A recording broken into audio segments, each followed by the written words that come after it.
Nous commençons avec un peu d'expertise et un peu de données sur le vocal. Je vais accueillir d'abord deux étudiantes de l'IESEG, l'école de management, qui sont étudiantes dans le master marketing digital et innovation, Chloé Chetauer et Priska In.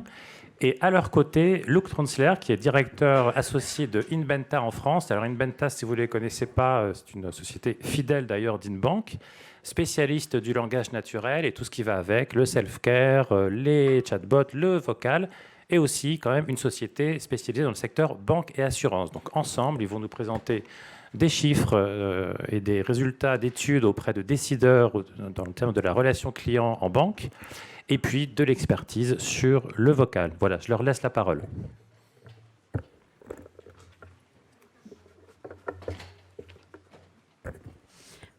Bonjour à tous, nous sommes ravis d'être présentes sur scène avec Luc Trenzler, donc CEO d'Inventa.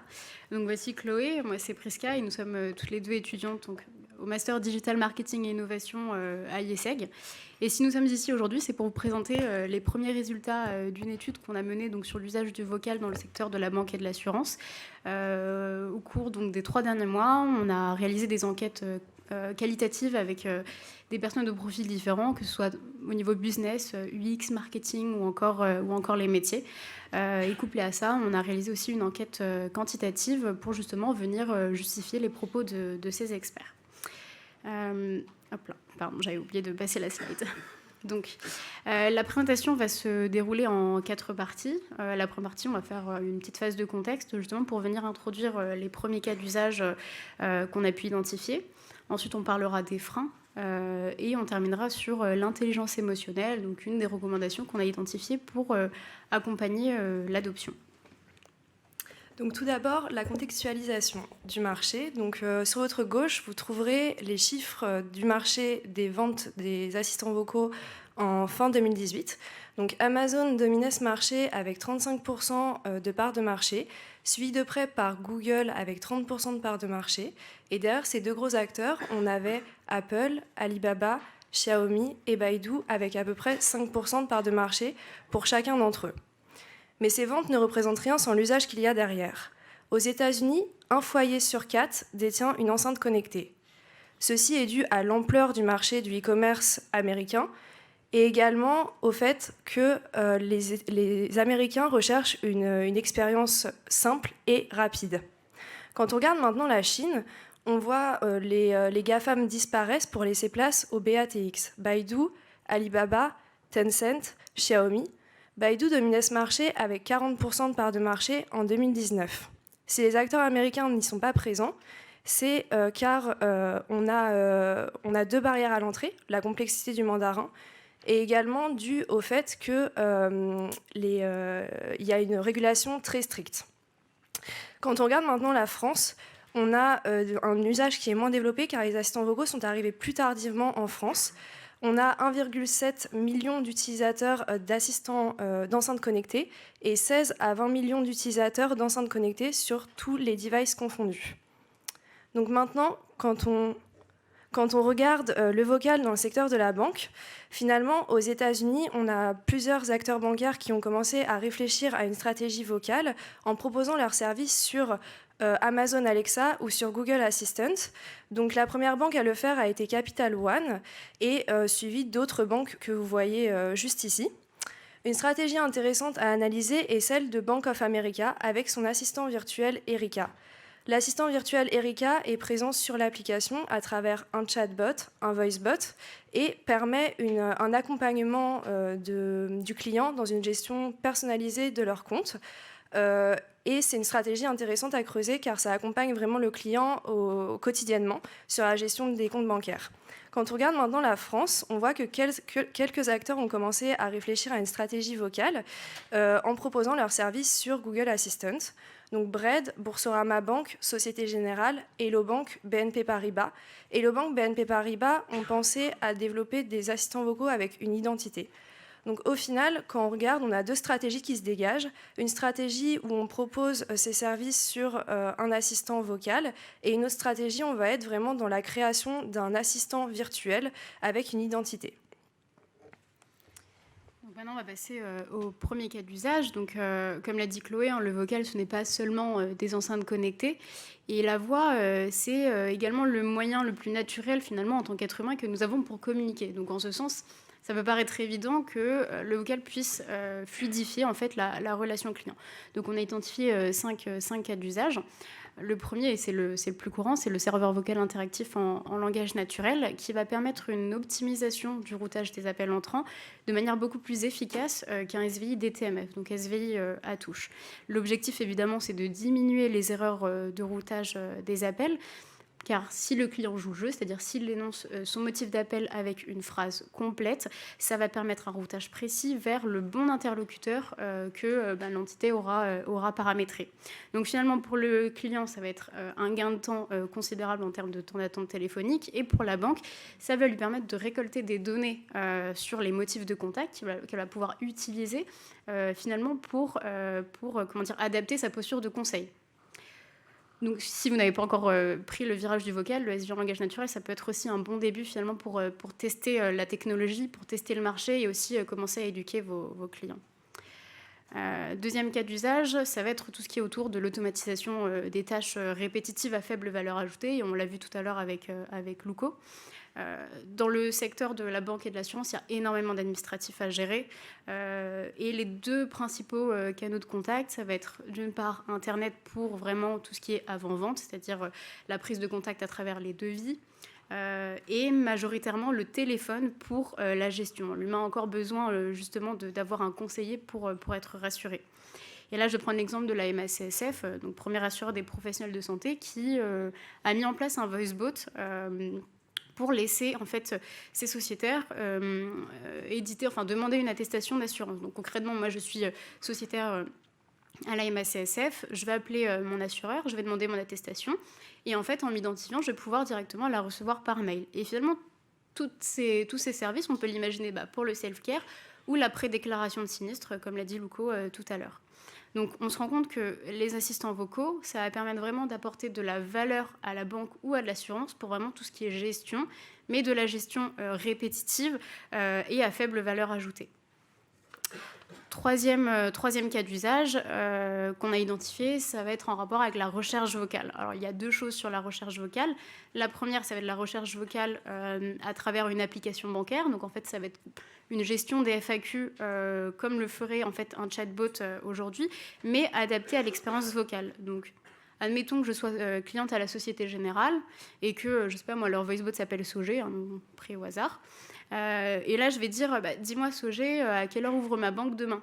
Donc là, je vais pouvoir obtenir une réponse de manière beaucoup plus rapide que si j'avais moi-même cherché les fonctionnalités sur l'application ou alors tapé la question à travers une interface de messagerie. Et deuxième chose concernant la recherche vocale, ça va être la recherche vocale liée au moteur de recherche. Donc là, c'est vraiment une tendance qui commence à se dessiner. En fait, on va pouvoir jouer avec la position 0 en SEO. Je prends un exemple concret, ça va être Hello Bank. Hello Bank, par exemple, explique sur son site internet ce que c'est le code guichet. Donc, et remonte du coup tout en haut d'une page de résultats sur Google. Donc moi qui suis utilisatrice de mon assistant vocal donc sur mon smartphone, je vais demander OK Google, mais qu'est-ce qu'un code guichet ? Et là en fait Google va lire l'extrait de texte qui apparaît sur le site de Hello Bank et va me répondre selon Hello Bank, le code guichet c'est... Et du coup, en fait, moi, en tant que potentielle cliente, je vais établir, on va dire, un premier lien avec cette banque et Hello Bank, elle, va gagner en notoriété. Donc là, il y a vraiment un vrai enjeu pour les acteurs banquiers et les assureurs à se positionner sur cette stratégie parce que, à l'inverse d'une recherche qu'on va faire à l'écrit, où on va pouvoir lire en fait tous les résultats d'une page Google, là, à l'oral, on va écouter seulement le résultat qui s'affichera en tout premier. En ce qui concerne le quatrième cas d'usage qu'on a développé, c'est la consultation. Donc, ce sont des opérations bancaires classiques, comme la consultation de son solde bancaire, les paiements vocaux ou encore les transferts d'argent. Ici, il y a deux enjeux clés. Tout d'abord, l'authentification client, qui peut se faire à travers une authentification vocale et également la possibilité de rentrer un code sur un autre device. Et le deuxième enjeu est le fait de pouvoir proposer à son client de lui apporter la réponse par écrit. Je m'explique. Si le client demande la consultation de son solde bancaire, il n'a pas forcément envie de recevoir l'information par oral de la part de son assistant vocal. Il préférait peut-être recevoir une notification, un message texte. Ici, il est important que le client ait le choix du canal sur lequel il aura sa réponse. En ce qui concerne le dernier cas d'usage que l'on a identifié, c'est l'analyse des sentiments. Donc ici, ça permet aux collaborateurs d'appréhender au mieux la gestion de la relation client. Et Luc aura l'occasion de vous en dire plus dans quelques instants. Donc finalement, on vous a décrit quelques cas d'usage en partant du cas d'usage du plus simple vers le cas d'usage le plus compliqué. Et il est important d'accompagner les clients sur des cas d'usage simples pour que le vocal fasse partie petit à petit de leur vie et de les emmener vers des cas d'usage plus complexes. Le vocal a pour but de simplifier l'expérience client et de la fluidifier. Et c'est dans cela qu'il faut les accompagner sur des cas d'usage simples. Et puis surtout, il faut vraiment que ça corresponde vraiment aux valeurs de votre entreprise et aux besoins et aux attentes des clients. Mais avant de parler d'accompagnement, il faudrait déjà identifier donc, les freins à l'usage. Et donc, à travers notre enquête quantitative, ce qu'on a pu identifier, c'est que 72% de nos répondants ont déterminé le manque d'intérêt, le manque d'utilité à l'égard des assistants vocaux, mais de leur smartphone, comme première barrière à l'usage. Et 27% d'entre eux ont peur justement de l'utilisation des données personnelles qu'on pourrait en faire. Mais quand on se focalise sur le secteur de la banque, c'est l'inverse. Déjà, dans notre enquête, il y a quasiment la moitié des répondants qui ont noté une petite connotation en fait, négative des assistants vocaux dans le secteur bancaire. Et parmi la moitié de ces répondants, en fait, il y a quasiment 90% d'entre eux qui dénoncent une sorte de petite crainte justement à l'utilisation de leurs données personnelles. Est-ce que, Luc, tu peux nous dire comment on peut accompagner justement l'usage de cette Merci Prisca, bonjour à tous. Donc, par rapport aux différents freins d'usage, ça va dépendre en fait des différents cas d'usage. On en a vu 5 tout à l'heure.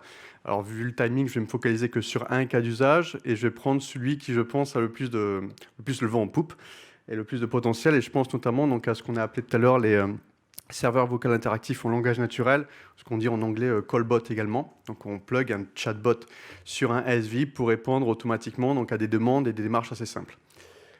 Dans ce cas d'usage-là, il ne va pas forcément avoir de crainte, je dirais, à l'égard des données personnelles, parce que ça fait longtemps qu'on a l'habitude d'entendre que notre conversation va être enregistrée à des fins d'amélioration du service et de formation, avant de pouvoir être mis en relation avec un conseiller.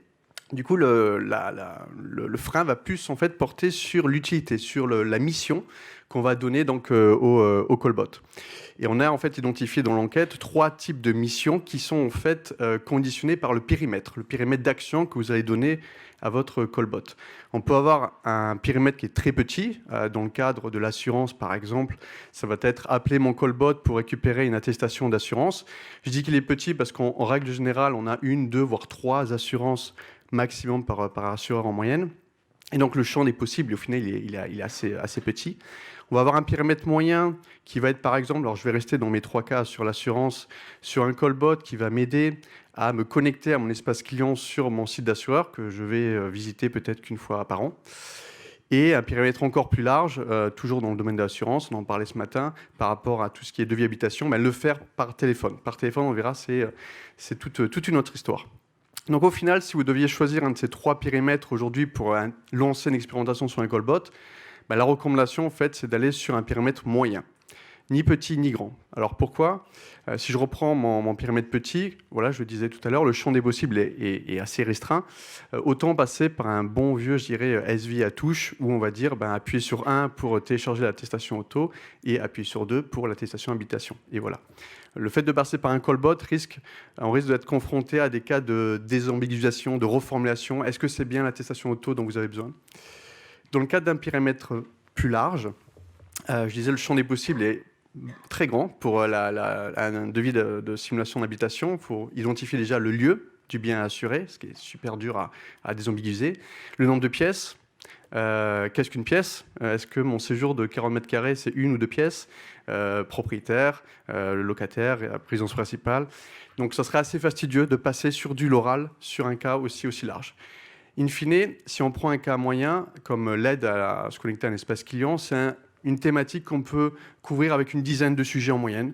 Et là, on est du coup sur un périmètre qui est aujourd'hui assez réalisable en état de l'art. Je vous invite par exemple à tester ce callbot sur Generali.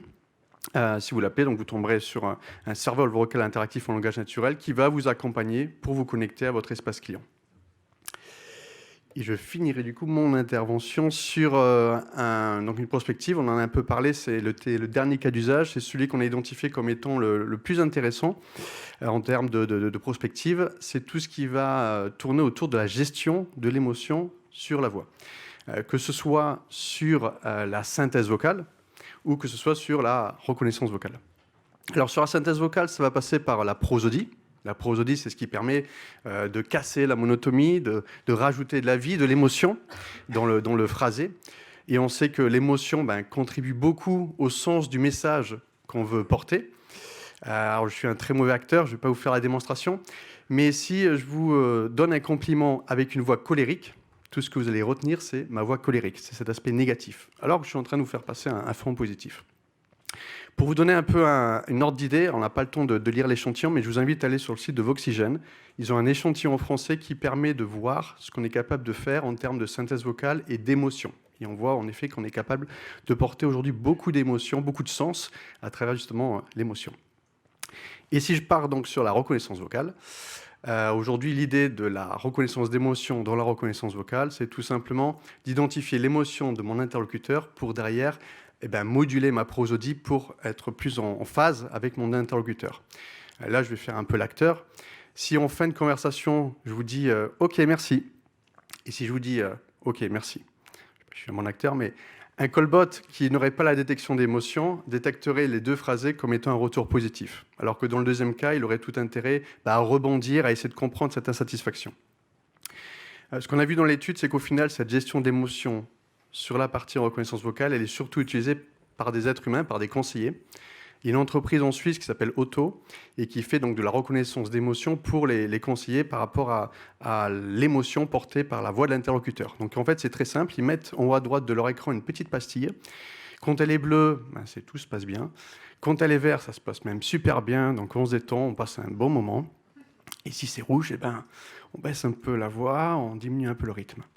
Et ce qui a été démontré, c'est que les conseillers, entre guillemets, augmentés par cette petite pastille, arrivent à avoir, en termes de satisfaction donc dans la conversation, des bien meilleurs résultats, entre guillemets, que les conseillers moins augmentés, je dirais, via la pastille.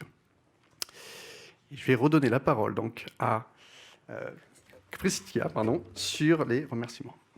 Voilà, donc c'est la fin de notre présentation. On tient vraiment à remercier tous les participants de notre étude. Donc certains d'entre eux sont présents dans la salle. Ils nous ont aidés à réaliser les interviews donc des personnes que vous voyez sur l'écran. Et puis merci beaucoup à Stéphane et Jérôme aussi de nous avoir permis d'être ici présents donc aujourd'hui sur scène. Voilà.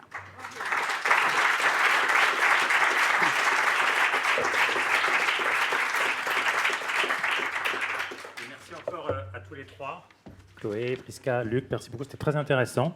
Effectivement, comme le disait Prisca, beaucoup d'étudiants de l'IESEG qui ont participé à l'étude sont dans la salle, sont encore dans la salle, j'en vois quelques-uns ici, donc vous pourrez peut-être échanger avec eux en fin de journée.